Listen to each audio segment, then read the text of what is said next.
रमाताई चहा आणि नाश्ता बनवून आपल्या सुनबाईला देण्यासाठी तिच्या रूमच्या बाहेर गेल्या.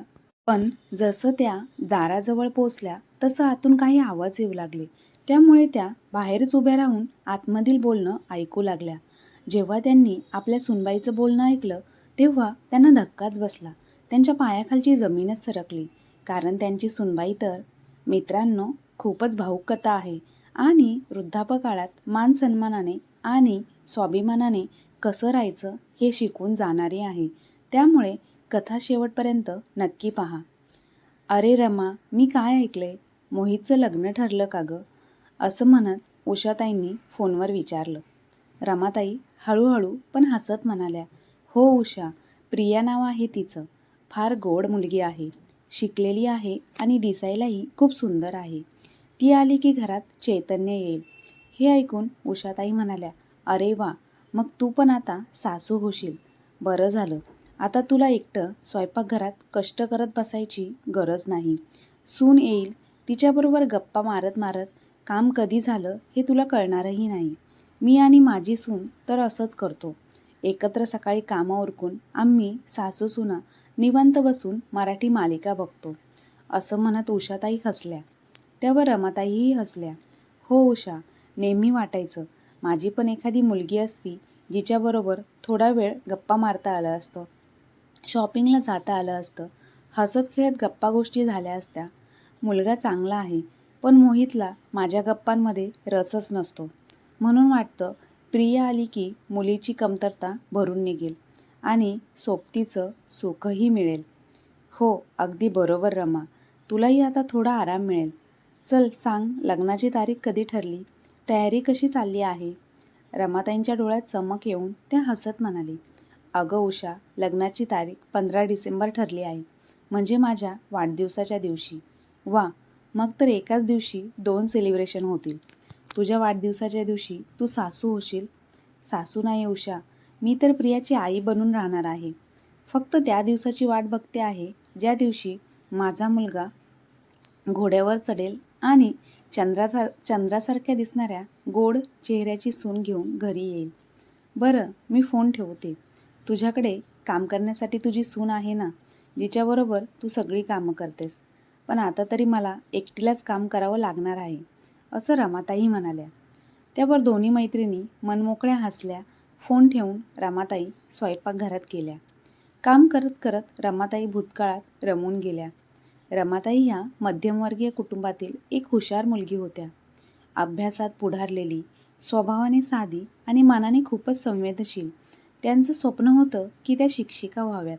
त्यांनी MA पर्यंत शिक्षण पूर्ण केलं आणि BEdसाठी फॉर्म भरला होता. शिक्षिका म्हणून समाजात एखादा छान बदल घडवायचा होता. मुलींच्या शिक्षणासाठी काम करायचं हे त्यांचं स्वप्न होतं. पण लग्नाचा विषय निघताच त्यांच्या स्वप्नाला वेगळी दिशा मिळाली. मुलगा शहरात सरकारी नोकरीत चांगलं कमवणारा, आईवडिलांना सगळं आवडलं.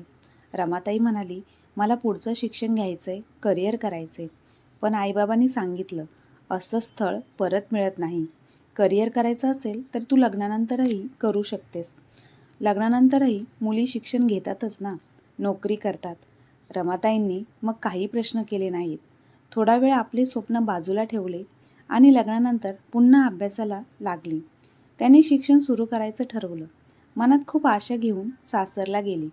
सासूबाई आधीच म्हणाल्या होत्या, आता हे घर तुझंच आहे, आम्हाला सून नको, मुलगी हवी. रमाताईंनी हसून मान डोलावली. त्यांना वाटलं, जर ती मनापासून सासर आणि सासरच्या लोकांना स्वीकारेल तर सगळं चांगलं होईल. पण दुसऱ्या दिवशीच तिला जाणवलं की या घराला मुलगी नको तर मोफतची मोलकरीण हवी आहे.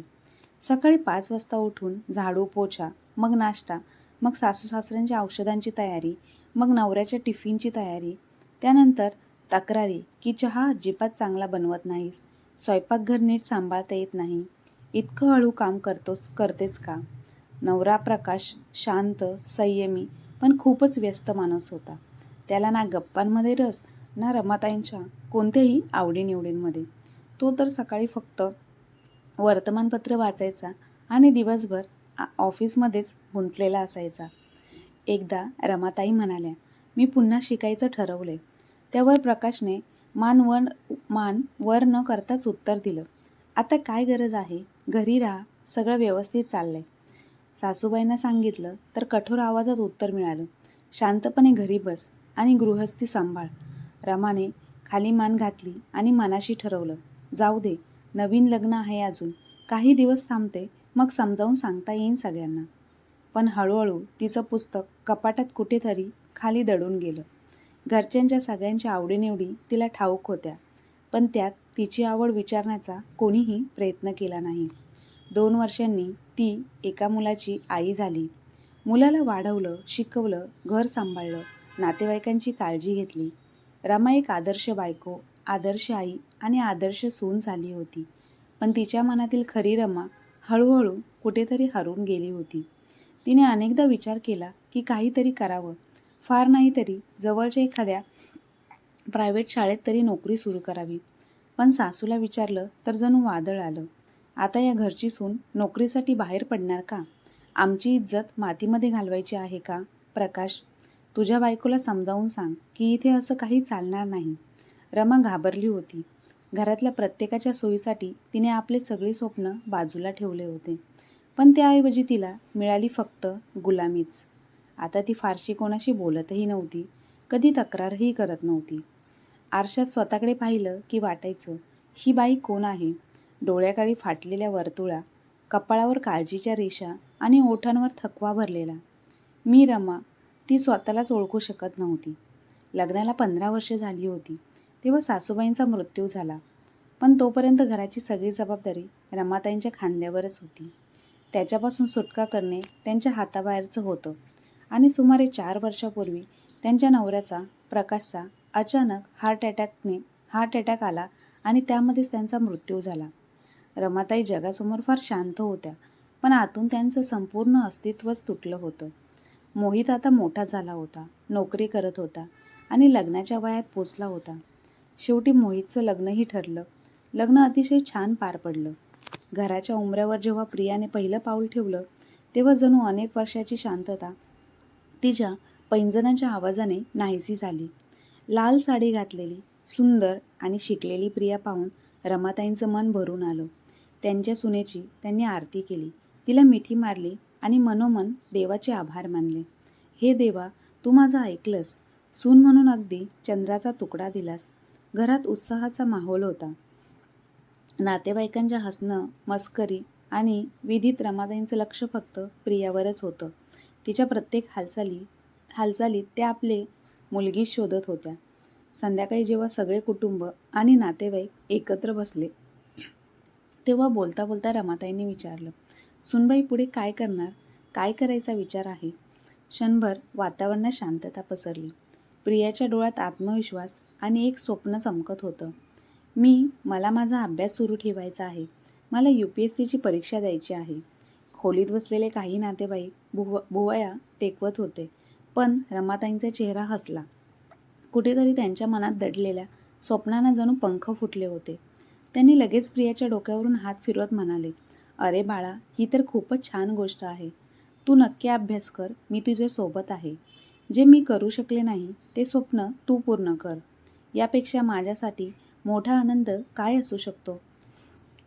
रमाताईंच्या आवाजात एक वेगळाच आनंद होता. त्या क्षणी त्यांनी मनाशी ठरवलं की त्या आपल्या सुनेच्या शिकवणीत कधीच अडथळा येऊ देणार नाही. कारण तिला असं वाटत नव्हतं की प्रियाचा अभ्यासही तसाच अर्धवट थांबावा जसं तिचं स्वतःचं थांबलं होतं. रमाताईंना वाटत होतं की प्रिया स्वतंत्र आणि आत्मनिर्भर स्त्री बनेल. पण हळूहळू प्रियाला वेगळं काहीतरी स्थान जाणवू लागलं. सगळा वेळ ती खोलीतच घालवू लागली. सकाळी उशिरा उठणं, मग पुस्तकात बुडून राहणं आणि संध्याकाळी मोहितसोबत बाहेर फेरफटका मारायला जाणं, असंच तिचं दिवसाचं कामकाज झालं. घरातले कुठलेही काम करायची ना तिची इच्छा होती ना गरज तिला वाटत होती. रमाताईंनी तिला कधी कामासाठी काहीही म्हटलं नाही, पण त्यांना चांगलं जाणवत होतं की प्रिया कधीच त्यांच्यासोबत चहा घेत नाही, कधी स्वयंपाकघरात येऊन विचारत नाही, काही मदत करू का? आई प्रत्येक सणाला एकटीच घर सजवायची, मिठाई करायची, पाहुण्यांची सेवा करायची, परंतु प्रिया त्यांना कधीही थोडीशीही मदत करत नव्हती. रमाताई यांना माहिती होतं की प्रत्येक नातेसंबंधांना वेळ द्यावा लागतो, पण वेळ पुढे सरकत गेला आणि अंतर तसंच राहिलं. त्यांनी अनेकदा प्रयत्न केला. एकदा त्यांनी जुने अल्बम काढले, प्रियाजवळ जाऊन बसल्या. प्रिया, बघ हा फोटो माझ्या लग्नाच्या दिवसाचा आहे, आणि हा बघ, हा माझ्या कॉलेजच्या नृत्य स्पर्धेचा. मला नृत्याची खूप आवड होती. प्रिया पण रमाताई अजून काही बोलण्याच्या आधीच प्रिया म्हणाली, आई मला थोडा अभ्यास करायचा आहे. उद्या कॉलेजमध्ये नोट्स सबमिट करायचे आहे. रमाताई शांतपणे अल्बम उचलून बाहेर आल्या. काही दिवसांनी त्यांना वाटलं म्हणून त्यांनी विचारलं, प्रिया आपण बाजारात जाऊया का? मी पण काही साड्या बघेन आणि तूही तुझ्यासाठी काहीतरी घे. प्रिया हसत म्हणाली, मी माझ्यासाठी ड्रेस मोहितसोबत ऑनलाईन ऑर्डर केलेत. तुम्ही तुमच्यासाठी घेऊन या. प्रत्येक वेळी रमाताईंची आशा तुटायची, पण त्या पुन्हा ती जोडायचा प्रयत्न करायच्या. आता त्यांना जाणवायला लागलं होतं की सुनेसोबत नातं जुळवण्याचा हा प्रयत्न पूर्णपणे एकतर्फी आहे. त्या प्रियाला वेळ द्यायला तयार होत्या, पण समोरून स्वीकारणारं कोणीही नव्हतं. आणि जेव्हा नात्यात फक्त एकच हात पुढे होतो, तेव्हा तो एक दिवस थकून जातो. संपूर्ण दिवस प्रिया तिच्या खोलीतच घालवायची. पुस्तकांच्या पानात बुडून राहायची. कधीकधी मोबाईलवर उघडलेले नोट्स ॲप किंवा लॅपटॉपच्या स्क्रीनवर काम करत राहायची. सकाळपासून संध्याकाळपर्यंतच्या अभ्यासानंतर जेव्हा मोहित आणि प्रिया दोघे संध्याकाळी फिरायला जायचे, तेव्हा कुठल्या तरी कॅफेत किंवा हॉटेलमध्ये जाऊन परत यायचे. घरात रमाताईंनी मनापासून जेवण बनवलेलं असायचं. तासनतासच्या मेहनतीचं ते जेवण तसंच पडून राहायचं. अनेकदा जेवण वाया जायचं, कचरापेटीत टाकावं लागायचं. हे पाहून त्यांच्या मनात एक विचित्र वेदना उठायची. एके दिवशी त्या बोलून गेल्याच, बाळा, घरातलं जेवण तर वाया जातं. तुम्ही लोक रोज बाहेरचं खाऊन येता. मोहित काही न बोलता खोलीत गेला, पण उत्तर त्याच्या बायकोने दिलं. चिडून ती म्हणाली, आम्ही कधी तुम्हाला सांगितलंय का की जेवण बनवा? किती वेळा सांगू आमच्यासाठी जेवण बनवू नका? तेव्हा रमाताईंना समजलं, त्यांच्या कष्टाची किंमत नाही. ना घरचे त्यांच्या कष्टाला समजतात, ना त्यांच्या प्रेमाला जाणतात. हळूहळू त्यांच्या मनात एक वेगळीच एकाकीपणाची भावना वाढू लागली. सकाळची सुरुवात आता त्यांच्यासाठी 4:30 वाजता व्हायची. टिफिन बनवणं, नाश्ता तयार करणं, प्रियासाठी दूध, मोहितसाठी कॉफी, सगळं काम शांतपणे कोणतीही अपेक्षा न ठेवता त्या करायच्या. तर प्रियाचा दिवस तर दुपारी 11 नंतर सुरू व्हायचा. ती उठायची, पटकन काहीतरी खायची आणि पुन्हा खोलीत जाऊन अभ्यासात बुडायची. जेवणाच्या वेळी शांतपणे डायनिंग टेबलवरून प्लेट घेऊन रूममध्ये जायची. रमाताईंनी 2दा-3दा बोलूनही पाहिलं, बाळा, बसून एकत्र जेवण घेऊया ना? नंतर उत्तर मिळालं, आई, वेळ नाहीये, नोट्स पूर्ण करायच्या आहेत. एक्झाम क्लिअर केल्यानंतर प्रियाला एका कॉलेजमध्ये नोकरी मिळाली. आता तर तिला घरात काय चाललंय आणि काय नाही याच्याशी काहीही घेणं देणं उरलं नव्हतं. सकाळी नोकरीवर जायची, दुपारी घरी येऊन झोपायची, संध्याकाळी उठली की मोबाईल स्क्रॉल करण्यात गुंग व्हायची. रमाताई काही बोलायच्या किंवा मदतीला बोलवायच्या तर बहाणा करायची की कॉलेजचं काही काम आहे. मोहितही ऑफिसवरून आला की थेट खोलीत जायचा. रमाताईंसाठी तर हे घर आता एक वर्क झोन सारखं झालं होतं, जिथे प्रत्येकजण आपल्या कामात व्यस्त होता. फक्त एकट्या रमाताई होत्या ज्या सगळ्यांच्या मागे धावत होत्या. रात्री मोहित पाणी प्यायला आला तेव्हा रमाताईंनी पुन्हा प्रयत्न केला, बाळा, प्रिया घरात आल्यापासून मी तिला कधीही काही बोलले नाही. मला वाटलं तिने आरामात अभ्यास करावा, करिअर करावा, पण घराची सगळी जबाबदारी फक्त माझीच आहे का? तू प्रियाला मला थोडीफार मदत करायला का सांगत नाहीस? तेव्हा मोहित चिडून म्हणाला, आई, तू आधीही सगळं करायचीस, आता अचानक दमल्यासारखं का वाटतंय? नेमकी काय अडचण आहे? सरळ बोल. रमाताई पहिल्यांदाच बोलल्या, अडचण ही आहे की या घरात सगळ्यांना स्वातंत्र्य आहे. प्रियाला अभ्यासाचं, नोकरीचं, तुला बाहेर जाण्याचं, तुम्हा दोघांना मनाप्रमाणे काहीही करण्याचं. पण मला स्वतःसाठी 10 मिनिटसुद्धा मिळत नाहीत. मला फक्त सहकार्य हवंय. मोहित म्हणाला, आई, प्रिया तर बिचारी काम करू इच्छिते, पण तिला वेळ कुठे मिळतोय? ती वर्किंग आहे, पैसे कमावते, तिची ही अडचण समज. मोहितच्या तोंडून निघालेला प्रत्येक शब्द रमाताईंच्या कानात जणू हातोड्याचे घाव बसल्यासारखा वाटला.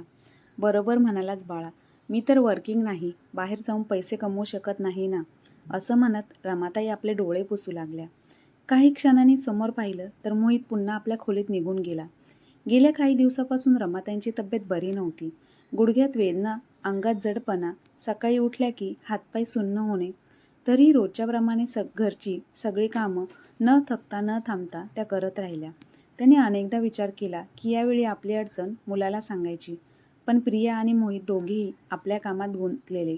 प्रिया आपल्या खोलीत, मोहित ऑफिसच्या फाईलमध्ये. दुपारी जेव्हा वेदना असह्य झाल्या तेव्हा त्यांनी म्हटलं, माझ्या गुडघ्यामध्ये आज खूप वेदना होत आहे. त्याचवेळी प्रियाचा फोन वाजला आणि ती उठून बाहेर गेली. मोहित मोबाईलवर बेफिकीरपणे म्हणाला, पेन किलर घेऊन टाक. त्यानंतर कोणीही विचारलं नाही, आई तुमच्या गुडघ्याचा त्रास कसा आहे? आता दिवस सरत गेले. एके दिवशी रमाताई ओट्यावर तुळशीपुढे दिवा लावत होत्या. तेव्हा मोहित आला आणि म्हणाला, आई एक आनंदाची बातमी आहे. प्रिया आई होणार आहे. तू आजी. एक क्षणभर त्यांचा हात थांबला. हृदय आनंदाने फुलून आले. आजी हा शब्द त्यांच्या कानात जणू घंटानादासारखा गुंजू लागला. खरंच बाळा, ही तर खूप मोठी गोष्ट आहे. त्यांनी डोळे मिटून श्रद्धेने देवाला वंदन केले. जणू खूप वर्षानंतर पुन्हा एकदा आयुष्यातल्या एका लहान बाळाची चाहूल येणार होती. मनात ही आशा जागी झाली की आई झाल्यानंतर प्रियालाही जबाबदारीचं भान येईल. पण मी माझ्या सुनबाईसाठी सगळं तसं होऊ देणार नाही जसं माझ्यासोबत झालं होतं. रमाताईंनी मनोमन ठरवलं, त्या प्रियाला स्वतःच्या मुलीसारखं प्रेम, सुरक्षितता आणि काळजी देऊ इच्छित होत्या, जेणेकरून तिचा गर्भपणाचा काळ सुखद आणि आठवणीत राहील. त्या स्वतःच्या गर्भपणाचे दिवस आठवू लागल्या. 2 वर्षे झाली होती आणि त्या आई होणार होत्या. पण सासरच्या जबाबदाऱ्यांनी त्यांना घट्ट जकडलं होतं. सकाळचं झाडणं, पुसणं, दिवसभर स्वयंपाकघरात काम आणि सासू-सासऱ्यांची सेवा, प्रत्येक काम त्यांच्या वाट्याला येत होतं. 5व्या महिन्यात कंबरदुखी आणि थकवा अंग मोडून टाकू लागला. पण सासूबाई म्हणायच्या, सगळ्या बायका मुलं जन्माला घालतात, तू काही अनोखं करत नाहीस. मेहनतीचं काम कर, डिलेवरी सोपी होईल. हे सगळं केल्याने मूल निरोगी होईल, असं सासूचं म्हणणं होतं. पण 9व्या महिन्यापर्यंत झाडणं, पुसणं आणि स्वयंपाक करणं त्यांच्या जबाबदारीचं होतं. प्रकाश यांचा नवरा आपल्या कामात व्यस्त असायचा. एकदा त्यांनी धैर्य करून म्हटलं, प्रकाश आज थोडा त्रास आहे, उठता येत नाही. नवऱ्याने उत्तर दिलं, मी काय करू? मी स्वतः ऑफिसमधून थकून आलोय. गर्भपणात त्यांना गरज होती आपुलकीची, मायेची. गर्भधारणेच्या शेवटच्या महिन्यातही वेदना, थकवा, मनाची घालमल सगळं एकट्याने सहन करावं लागलं. डॉक्टरांकडे नेण्याचं तर सोडाच, एक कप दूध विचारणारंही कोणीही नव्हतं. शेवटच्या दिवसापर्यंत काम करत राहिल्या, पण शेवटी ऑपरेशन करावं लागलं. ती वेदना त्यांच्या मनात खोलवर घर करून राहिली होतं. आज ते दिवस आठवून त्यांचे डोळे पाणावले. नाही, माझ्या सुनबाईला हे सगळं सहन करावं लागणार नाही, असं ठामपणे त्यांनी ठरवलं. हळूहळू त्यांनी सुनबाईच्या काळजीत स्वतःला झोकून दिलं. तिची प्रत्येक बाबतीत काळजी घेतली. प्रिया कधी चिडचिडी झाली किंवा अस्वस्थ झाली तर रमाताई प्रेमाने म्हणायच्या, काही नाही गं बाळा, हा काळ संवेदनशील असतो, आणि तिला हसून मिठी मारायच्या. पाहता पाहता 9 महिने गेले. अभिनंदन, मुलगा झाला आहे. हे ऐकता रमाताईंच्या डोळ्यात पाणी आलं. काही क्षण तर हृदय थांबल्यासारखं झालं. त्यांनी अलगद हात जोडले आणि मनोमन, देवा तुझे लाख लाख आभार. आज तुम्ही मला खरंच आयुष्यातला सगळ्यात सुंदर आशीर्वाद दिला आहे. रमाताईंनी जेव्हा पहिल्यांदा आपल्या गोजीरवाण्या नातवाला मांडीवर घेतलं तेव्हा त्यांना त्यांच्या वयाचा थकवा, अंगाची वेदना, साऱ्या तक्रारी क्षणात नाहीशा झाल्या. प्रियाच्या डिलिव्हरीनंतर सगळं त्यांनीच सांभाळलं, तेही कुठलीही अपेक्षा न ठेवता. जेव्हा बाळ साधारणपणे 4 महिन्याचं झालं तेव्हा प्रियाने पुन्हा नोकरी सुरू करण्याचा निर्णय घेतला. मोहितनेही तिच्या निर्णयाला होकार दिला. असे म्हणत, घरी आई आहे, ती बाळाची नीट काळजी घेईल. त्यांच्या पायामध्ये सूज होती, कमरेला सतत वेदना होत, पण तरीही औषध घेऊन आणि थोडा आराम करत त्या सगळी कामं पार पाडत. शरीर थकतंय किंवा मनावर काही ओझं आहे हे कोणालाही कळू नये म्हणून त्या सगळं दडपून टाकत. मोहित आणि प्रिया जेव्हा संध्याकाळी घरी परततात तेव्हा बाळाचे दिवसभरातील किस्से ऐकून फक्त हसत. प्रिया आणि मोहित थकलेले असले तरी त्यांना चहा बनवून देणे, स्वतःचा आराम, तब्येत, इच्छा सगळं त्यांनी पुन्हा एकदा बाजूला सारलं, फक्त एवढ्यासाठी की घराची गाडी चालू राहावी. घरी प्रिया आणि मोहितच्या लग्नाच्या 5व्या वाढदिवसाचा उत्साह साजरा करण्याची तयारी सुरू होती. बबलू आता 1.5 वर्षाचा झाला होता. कधी कधी चालता चालता पडत असे तर कधी आजीला प्रेमाने पाहून हसत असे आणि मग स्वतःच्या भाषेत काही बोलण्याचा प्रयत्न करत असे. दोघे नवरा बायको यावर्षी वाढदिवस स्पेशल करण्याचे ठरवले होते. मोठ्या हॉटेलमध्ये पार्टी, केटरिंग, फोटोशूट सगळं थाटामाटात होणार होतं हे ठरलं होतं. प्रियाच्या हातात मोबाईल होता. कधी डेकोरेटरशी बोलत होती तर कधी फोटोग्राफरशी. मोहित ऑफिसमधून वेळ काढून वाढदिवसाच्या सेलिब्रेशनच्या तयारीत गुंतला होता. सर्व मित्रमंडळी, नातेवाईकांना आमंत्रण पाठवून झाले होते. याच दरम्यान रमाताईंची मोठी बहीण शालिनी पार्टीच्या 10 दिवस आधीच त्यांच्या घरी आली. खूप दिवसांपासून त्या बहिणीला भेटल्या नव्हत्या, म्हणून थोडा वेळ तिच्यासोबत घालवायचा, काही जुने किस्से ताजे करायचे असे तिला वाटले. पण जेव्हा शालिनी रमाताईंना पाहिलं, त्यांच्या चेहऱ्यावरचा थकवा, डोळ्यातील उदासीनता, दिवसभरातील कामाचा पसारा, तेव्हा ती थक्क झाली. तिला लगेच परिस्थितीची कल्पना आली. एका दुपारी रमाताई स्वयंपाक करत बसल्या होत्या, तेव्हा शालिनीने त्यांना चहाचा कप देत विचारले, "रमा, ही काय अवस्था करून ठेवली आहेस? दिवसभर फक्त स्वयंपाकघरात काम करत राहतेस. थोडं आपल्या सुनेलाही सांग घराची जबाबदारी घ्यायला." रमाताईने गुपचूप नजर खाली घातली. घरातील गोष्ट बाहेर जाऊ नये म्हणून त्या काहीही बोलू शकल्या नाही. "अगं ताई, आजकालच्या मुली आधी शिक्षण, मग नोकरी, घर सांभाळायला वेळ कुठे मिळतो?"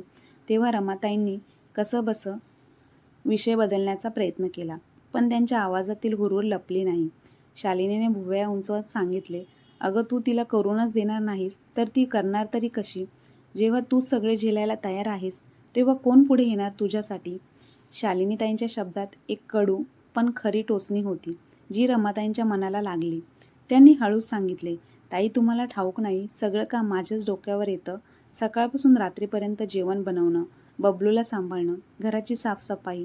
ना मोहित काही करतो, ना प्रिया." त्यांच्या डोळ्यात पाणी आलं, पण पटकन पुसून टाकलं, म्हणजे शालिनीताईंना रडताना पाहणार नाही.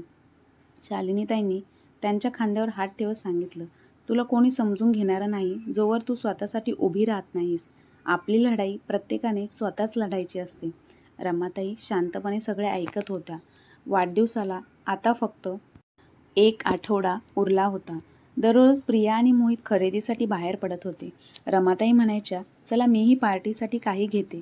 तर लगेच एखादा प्रश्न समोर येईल, "आई, बबलूला कोण सांभाळणार?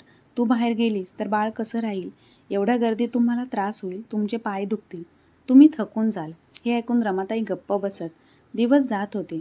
प्रियासाठी खास गाऊन, मोहितसाठी डिझायनर कोट पॅन्ट, बबलूसाठी छोटे छोटे डिझायनर कपडे आणि रमाताईंसाठी फक्त त्या जुन्या साड्या, ज्या आधी त्यांनी कितीतरी वेळा घालून झाल्या होत्या.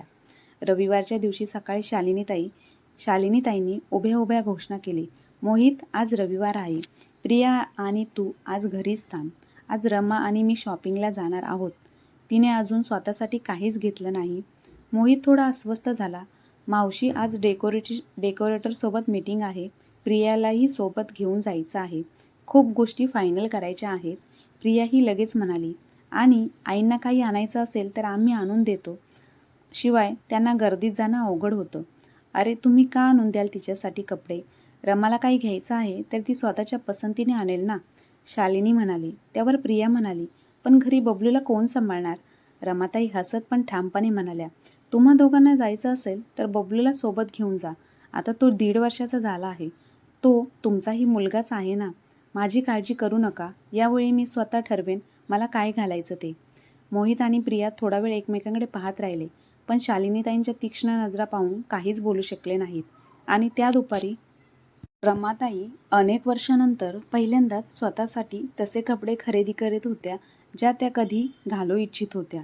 पार्टीची संध्याकाळ आली तेव्हा घर लखलखून गेलं होतं. सुंदर सजलेला हॉल आणि अप्रतिम व्यवस्था पाहणारा प्रत्येकजण कौतुक करत होता. मोहित आणि प्रियाची एंट्री एका शानदार कपल डान्सने झाली. सगळ्यांच्या नजरा मोहित आणि प्रियाकडे वळल्या. गुलाबी गाऊनमध्ये प्रिया अतिशय सुंदर दिसत होती आणि मोहित कोट पॅन्टमध्ये स्मार्ट आणि आत्मविश्वासी दिसत होता. त्यांचा नृत्य पाहून सगळ्यांनी भरभरून टाळ्या वाजवल्या. पण सगळ्यात मोठा आश्चर्याचा क्षण आला जेव्हा सगळ्यांच्या नजरा रमाताईंकडे वळल्या. आज अनेक वर्षांनी त्यांनी आपल्या आवडत्या फिरोजी रंगाची नवीन साडी घातली होती. हलका मेकअप, हसरा चेहरा आणि डोळ्यात चमक. आपल्या नव्या रूपात त्या इतक्या खुलून आणि बदलून गेल्या होत्या की अनेक नातेवाईक थक्क झाले. त्यांना ओळखणंही लोकांना कठीण जात होतं. शालिनीताई आणि रमाताईंचे भाऊ आणि भाऊजई आले होते. तेव्हाच वातावरणात रंगत आणत शालिनीताई म्हणाली, "ताई, बस आता. आणखी नाही, आज तुला स्टेजवर यावंच लागेल." रमाताई हसल्या, "अगं सोड ना, आता माझं वय नाही राहिलं." भाऊही म्हणाला, कमाल करतेस ताई, आठवते का कॉलेजच्या वार्षिक उत्सवाला तुझा तो डान्स, मधुबन में ऋतिका नाचे या गाण्यावर असं अप्रतिम परफॉर्मन्स केला की सगळे मंत्रमुग्ध झाले होते. अनेक पाहुणेही म्हणाले, अरे वा, तुमचा एक परफॉर्मन्स तर झालाच पाहिजे. टाळ्यांच्या गडगडात प्रेमळ, हलका आणि शालिनीताईंच्या डोळ्यांच्या खुणाने रमाताईंना उठायला भाग पडलं. साडीचा पल्लू सावरत त्या संकोचात स्टेजवर चढल्या आणि जसा स्पीकरवर जुन्या गोड गाण्यांचा सूर लागला तसं रमाताईंनी मंचावर इतक्या भावपूर्ण नृत्य केलं की पाहणारे थक्क झाले. वातावरण जणू क्षणभर थबकलं. टाळ्यांच्या गजराने संपूर्ण पार्टी हॉल दणाणून गेला. रमाताईंच्या डोळ्यात आनंद अश्रू दाटले. बऱ्याच वर्षानंतर आज त्यांना आपला छंद पूर्ण करण्याची संधी मिळाली होती. मोहित आणि प्रिया देखील थक्क झाले. रमाताईंकडे एवढं अप्रतिम कौशल्य आहे यावर त्यांचा विश्वास बसत नव्हता. नंतर नातेवाईकांच्या गप्पा गोष्टी, सेल्फी बूथवर मुलांचा धमाल आणि सगळीकडे आनंदाची लहर पसरली. मोठ्या टेबलवर एक सुंदर केक ठेवला होता. केक कापण्याच्या क्षणी दोघांनी मिळून लग्नाच्या वाढदिवसाचा केक कापला. मग दोघांसाठी एक रोमॅन्टिक गाणं वाजलं आणि काही क्षणासाठी वातावरण अगदी रोमॅन्टिक झालं. त्यानंतर अचानक डीजेवर पुढचं गाणं लागलं. बार बार दिने आये, बार बार दिलिये गाये, तुम जियो हजारो साल, हॅपी बर्थडे टू यू. हे गाणं ऐकून सगळे दचकले. मोहितने ऑर्गनायझरला बोलावलं, सर ही बर्थडे पार्टी नाही, लग्नाच्या वाढदिवसाची आहे, विसरलात का? तेव्हाच शालिनीताई मोठ्याने म्हणाली, बिलकुल बरोबर गाणं लागलं आहे आणि हे मीच लावायला सांगितलं. सगळ्यांच्या नजरा तिच्याकडे वळाल्या. शालिनीताई मंचाजवळ जात हसत म्हणाली, प्रिया, मोहित, आज फक्त तुमच्या लग्नाचा वाढदिवस नाही तर या घराची पायाभरणी करणाऱ्या आपल्या सगळ्यांच्या लाडक्या रमाचाही वाढदिवस आहे. विसरलात का तुम्ही? हॉलमध्ये शांतता पसरली. मोहित आणि प्रियाच्या चेहऱ्यावर संकोच आणि लाज स्पष्ट दिसत होतं. आपल्या उत्सवातच आईचा वाढदिवस विसरणं यामुळे त्यांना सगळ्यासमोर लाजल्यासारखं वाटत होतं. शालिनीने दुसरा केक आणण्याचा इशारा केला आणि म्हणाली, आता एक केक त्या स्त्रीसाठी कापला जाईल जिने या घराला खऱ्या अर्थाने घर बनवलं, जिच्या कष्टाशिवाय, प्रेमाशिवाय आणि त्यागाशिवाय आजचा हा उत्सव शक्यच नव्हता. संपूर्ण हॉल टाळ्याने गुंजला. प्रिया पुढे येत म्हणाली, आई, हॅपी बर्थडे, आम्ही खरंच विसरलो, माफ करा. सॉरी आई, मोहितनेही संकोचून म्हटलं. रमाताईंच्या चेहऱ्यावर आज आनंदाची तेजस्वी झळाळी होती. पार्टीची चमकदार रात्र संपली होती. बाकी सगळे नातेवाईक निघून गेले होते, पण प्रियाची आई आपल्या मुलीच्या सासरी अजून 1-2 दिवस राहायला थांबल्या होत्या. सकाळची पहिली किरण लागताच रमाताईंचे डोळे उघडले. अनेक वर्षांची सवय त्यांना बिछाना सोडायला भाग पाडत होती. त्या बाहेर आल्या तर मुलगा आणि सुनेच्या खोलीतून बोलण्याचे आवाज येत होते. त्या मुलगा आणि सुनेच्या खोलीपाशी आल्या. दार अर्धवट उघडं होतं. आता प्रिया रात्री मिळालेल्या भेटवस्तूंचे रॅपर उघडत होती आणि तिची आई प्रभाताई मोहितशी गप्पा मारत होत्या. बस बाळा, अजून 1 महिन्याची गोष्ट आहे, मग मीही निवृत्त होईल, प्रभाताईंनी एक समाधानाचा सुस्कारा टाकत म्हटले. हे ऐकून प्रिया आईजवळ जाऊन बसली. तिच्या चेहऱ्यावर आईसाठी खोल प्रेम आणि काळजी दिसत होती. अरे वा आई, मग तर फक्त आरामच आराम. आयुष्यभर तू नोकरीच केली, सकाळी नोकरीला जाणं, दुपारनंतर घरी येणं, पण आता निवृत्तीनंतर तुझे सगळे हौस पूर्ण कर. यावेळेस स्वतःला घरकामात गुंतवू नकोस. त्यासाठी तर वहिनी आहेत ना. हो बाळा, पण ती पण नोकरीला जाते. अशा वेळी थोडीफार काम तर करावीच लागेल, आई म्हणाली. अगं आई, मग काय झालं? आधीही तर ती सांभाळत होती ना, तर आता का नाही? तूच जबाबदाऱ्या आपल्या डोक्यावर घेऊ नकोस. फिरायला जा, बाबांसोबत वेळ घालव, तुझ्या मैत्रिणींना भेट, किट्टी पार्टीना जा. आणि या वयात शरीरात आधीसारखी ताकद कुठे राहिली आहे जी तू घरकाम करशील? मोहितने सुद्धा होकारार्थी मान हलवली. बिलकुल आई, तुम्ही खूप मेहनत केली आहे, आता तुमच्या आरामाचा वेळ आहे. दरवाजाजवळ रमाताईंचे हात थांबले. चहाचा ट्रे अचानक खूप जड वाटू लागला. प्रत्येक शब्द त्यांच्या कानात वितळल्यासारख्या शिशासारखा शिरत होता. त्यांच्या आत एक वादळ उठले. मग काय, निवृत्ती हा फक्त नोकरी करणाऱ्या बायकांचाच अधिकार आहे का? घर सांभाळणाऱ्या, दिवसरात्र स्वयंपाकघरात खपणाऱ्या बायकांच्या नोकरीची काही एक्सपायरी डेट नसते का? त्या विचार करू लागल्या. माझं श्रम हे श्रम नाही का? माझा त्याग हा फक्त एक कर्तव्य आहे ज्याची काही किंमत नाही का? माझी काही शौक नाहीत का? काही इच्छा नाहीत का ज्या मी पूर्ण करू इच्छिते? चहाचा ट्रे घेऊन त्या शांतपणे मागे वळाल्या. ट्रे परत स्वयंपाकघरात ठेवला. काही न बोलता त्या बाल्कनीत येऊन उभ्या राहिल्या. सकाळची गार हवासुद्धा त्यांच्या आतली आग शांत करू शकत नव्हती. तेवढ्यात मागून शालिनीताईंनी त्यांच्या खांद्यावर हात ठेवला. रमाताईंचा चेहरा पाहून ती सगळं समजली. हळू आवाजात म्हणाली, "काय झालं रमा, सकाळी सकाळी इथे एकटीच उभी आहेस?" रमाताईंनी श्वास घेतला. त्यांच्या डोळ्यात अश्रू नव्हते, पण एक विचित्र निर्धार होता. "ताई, तू बरोबर होतीस. माझ्यासाठी मला स्वतःलाच उभं राहावं लागेल. जोपर्यंत मी सगळ्या जबाबदाऱ्या उचलत राहीन, तोपर्यंत कोणालाच आपली जबाबदारी कळणार नाही." शालिनी हसली. संध्याकाळपर्यंत शालिनी आणि प्रियाची आई आपापल्या घरी गेल्या. घर पुन्हा तसंच झालं, नेहमीसारखं, नीटनेटकं आणि सुरळीत.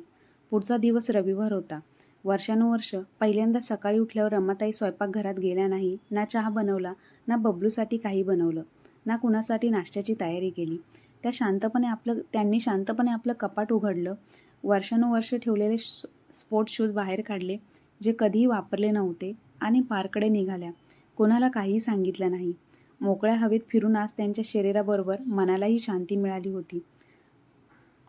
त्यांना त्या पिंजऱ्यातून बाहेर पडल्याची जाणीव होत होती, ज्यात त्यांनी स्वतःला वर्षानुवर्ष कैद केलं होतं.